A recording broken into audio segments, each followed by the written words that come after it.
Bonjour, je suis Isabelle Redoulès. J'ai créé il y a 4 ans mon activité de consultante. J'accompagne des TPE et des PME pour les aider à développer leur chiffre d'affaires et leur activité par des actions de marketing et de communication.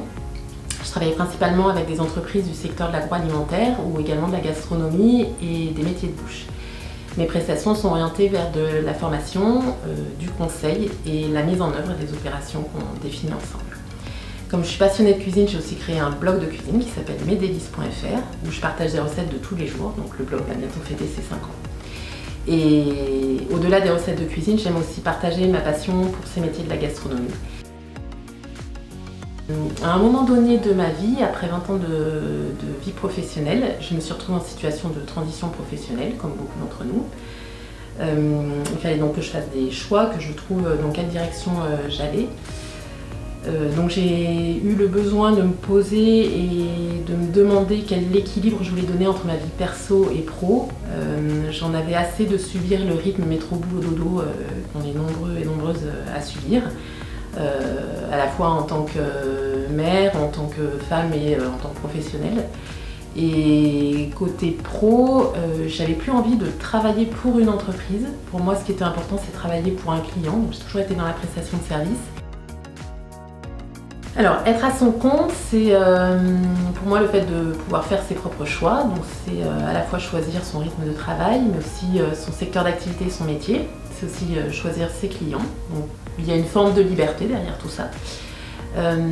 Mais en fait, au-delà de tout ça, il faut quand même être très exigeant avec soi-même parce qu'il faut aller chercher ses propres clients et pouvoir développer son activité.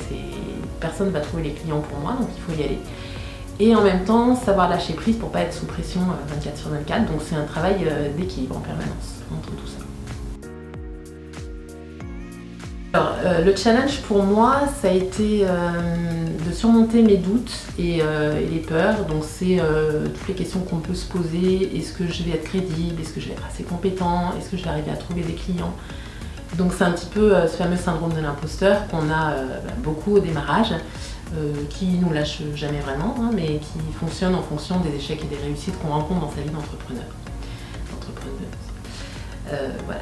Donc pour y arriver, alors moi ce que j'ai mis en place, c'est déjà travailler sur soi-même, pouvoir bien définir sur quoi on est compétent et quelles sont au contraire les zones de développement sur lesquelles on doit se former et mieux travailler.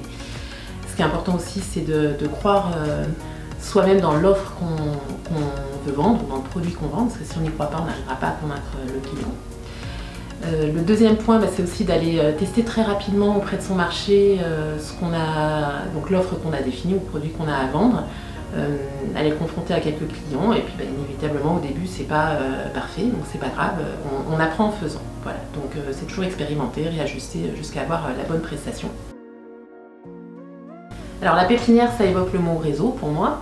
Quand on est à son compte, ce qui est important, c'est d'avoir un bon réseau, donc de savoir s'entourer, ne pas être isolé, pouvoir confronter ses questions, ses difficultés avec d'autres entrepreneurs et pouvoir aussi avoir un regard qui est à la fois bienveillant mais pas complaisant. Et le réseau aussi qu'on peut trouver par exemple dans la pépinière Mon Chat permet également de s'apporter des clients mutuellement.